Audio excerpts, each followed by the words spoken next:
Hi, I'm Noel, psychotherapist and coach. Welcome to my YouTube channel. Do subscribe while you're here. And these videos, which I do on a regular basis, will just appear magically. Also, if you're watching this on my website, there's a blue link above. Put in your email details and I'll email these out to you, along with the blog. There's some text underneath the video to go with this to sort of explain more fully. I just came across an article in HBR not long ago around this idea of emotional filters, and it set me thinking. Read the article. If you're looking at this on my website, there's a link to it. It's useful. There's a useful tool there about filtering the messages from oneself to others, and also filtering out messages from other people to oneself. It's a nice article by McKeown. Yeah, that's how you say it.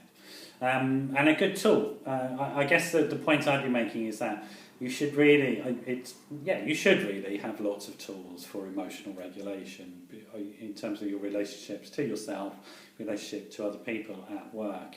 I guess if you're disputing the role of emotions in life, that's really problematic, I think. My own clinical practice, I've worked with people who don't have emotional worlds, internal worlds, and we label those people as having personality disorders, really, psychopaths. So really, emotions are part of what it is to be a human being. And this thing called emotional regulation really is what I want to talk about. We learn to regulate emotionally with other people. That's what happens. If we don't learn to regulate emotionally with other people, we've got real problems.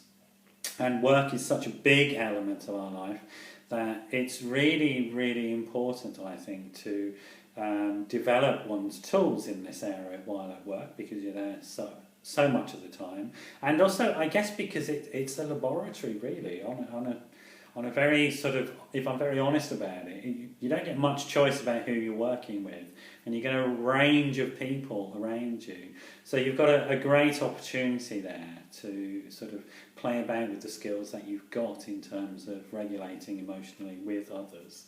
Learning how to defend against people who are very toxic, but also learning how to engage appropriately with people who aren't, who might be allies at work. Do you know that thing about it isn't what we say or even do, really, that people remember us by, it's how we made them feel.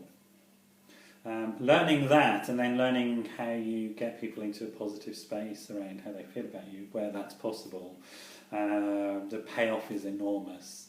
It's enormous in terms of your own personal health, your emotional health, your relationship health, your work health. All these things improve markedly once you learn the skills of emotional regulation or relationship forming, let's call it that. And all those things deteriorate really rapidly if you refuse to engage with this stuff. It's why we get depressed, anxious, lonely, isolated. It's why often people turn to drink and drugs or inappropriate sexual acting out. If you're not using these tools at work, and you have a toxic situation at work, and you're not communicating at home, then your partner is going to experience you as dumping on them. So the spillage into your personal life is there. Emotional regulation, there's a whole series of tools and concepts and ideas that I could share with you. Get in touch if you're interested. If not, have a good day, and I wish you well until next time we're together. Bye bye.